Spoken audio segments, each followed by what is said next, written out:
O comentário do texto de hoje foi tirado do artigo da Sentinela de janeiro de 2016, que tinha o tema "Deixe que a indescritível dádiva de Deus o motive".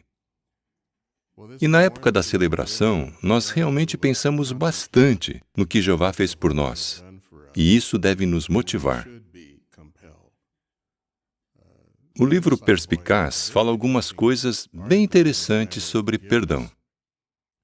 Uma das coisas que diz é que o verbo hebraico salar, que significa perdoar, é usado apenas com respeito a Deus perdoar a um pecador. Esse verbo nunca é utilizado para falar de um humano perdoando outro humano. Isso nos lembra que o perdão de Jeová não tem comparação. E o que isso deve nos motivar a fazer? Vamos pensar na ilustração de Jesus em Mateus capítulo 18. Você deve lembrar que no versículo 21, Pedro perguntou: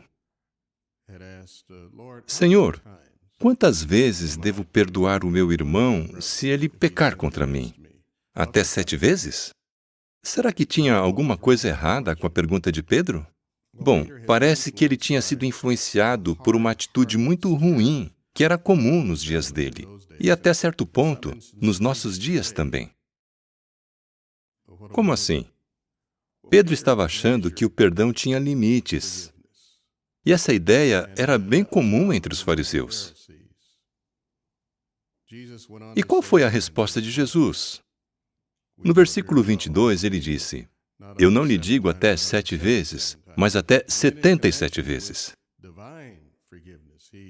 E depois, Jesus nos ajuda a entender a diferença entre o ponto de vista humano e o ponto de vista de Jeová sobre o perdão. Ele diz no versículo 23,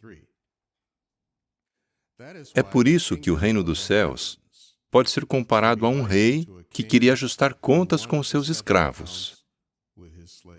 Perceba que foi o rei que quis ajustar as contas, não foram os escravos.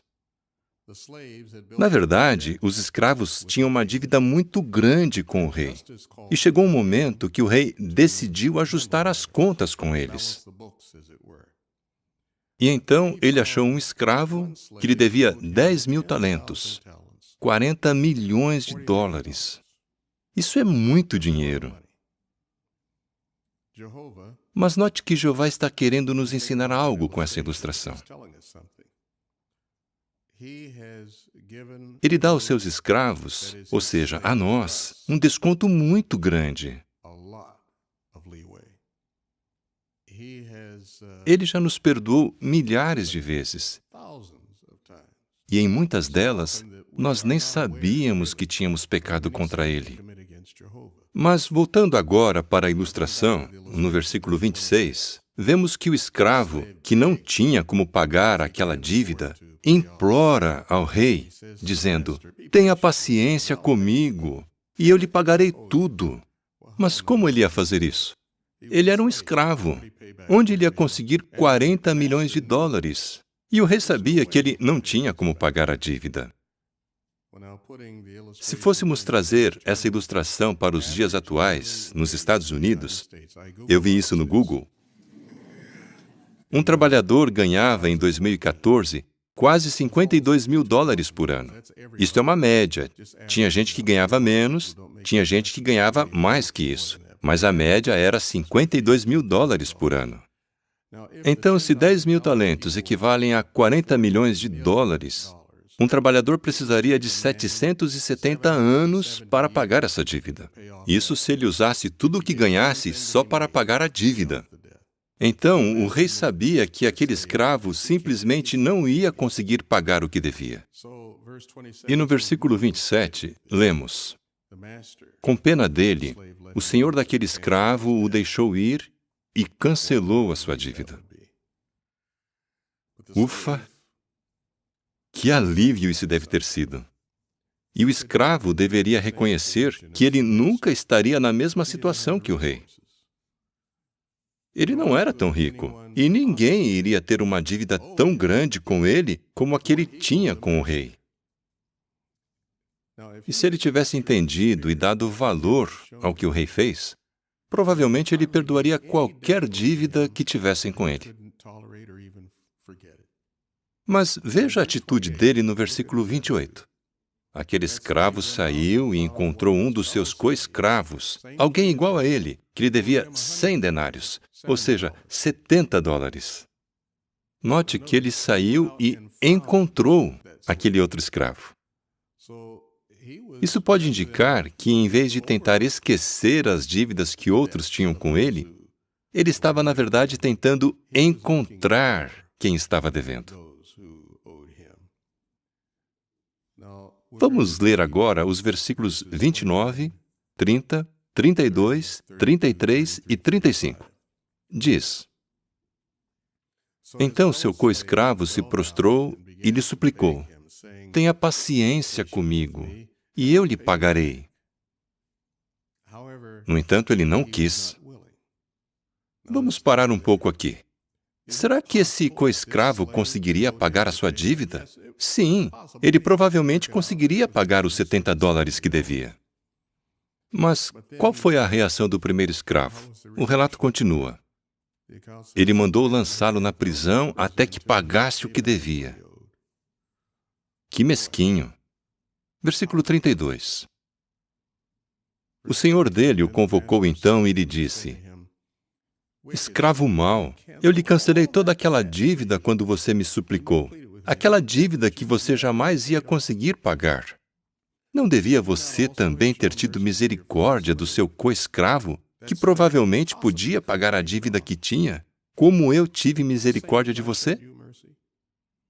E agora, no versículo 35, vemos o que Jesus queria ensinar. Meu Pai Celestial tratará vocês, isto é, eu e você, da mesma forma, se cada um de vocês não perdoar de coração ao seu irmão. Veja, perdoar não por simples obrigação, mas de coração. Como vimos, o rei perdoou uma dívida de 40 milhões de dólares. Aquele escravo não quis perdoar uma dívida de 70 dólares do seu colega.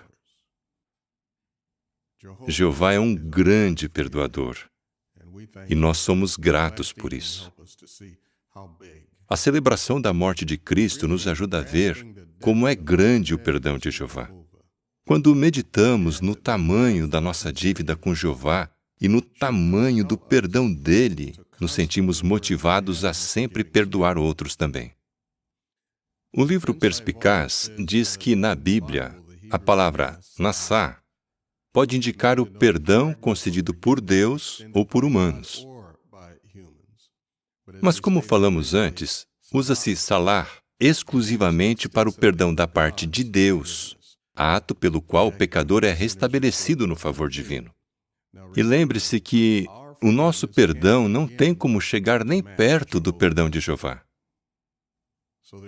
Ou seja, não tem nada que um humano possa fazer contra nós que se compare ao que nós, humanos imperfeitos, inclinados a fazer o que é errado, já fizemos contra Jeová. E mesmo assim, como vimos na celebração ontem, Deus recomenda a nós o seu próprio amor, mesmo enquanto ainda éramos pecadores, mandando o seu Filho para morrer por nós. E eu gostaria de citar a Sentinela, 15 de outubro de 1999, página 13. O artigo com o tema Perdoe de Coração diz: na disposição de Deus perdoar, você deve notar um modelo de como deve tratar os outros humanos.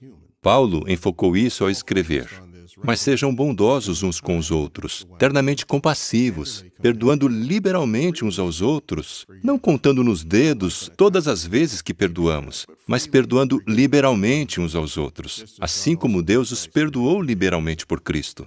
Aí o artigo diz: nota a relação? Jeová Deus perdoa você, ou seja, eu?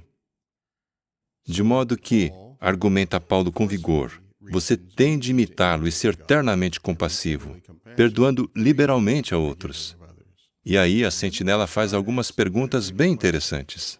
Ela diz: pergunte-se, estou realmente fazendo isso? Se não for do meu jeito natural, esforço-me neste sentido, procurando realmente imitar a Deus em ser perdoador? Bom, talvez a gente diga, eu sou perdoador, eu perdoo muitas pessoas. Será? Provérbios 17:9 diz: quem perdoa uma transgressão promove o amor, mas aquele que insiste em falar sobre um assunto separa bons amigos. Se nós ficamos falando sobre o que alguém fez contra nós, então ainda não perdoamos a pessoa de coração. Jeová não faz isso. Então, perdoar os outros quando eles nos ofendem, não importa quantas vezes, é um requisito para os cristãos. Jeová não perdoa aqueles que se recusam a perdoar outros.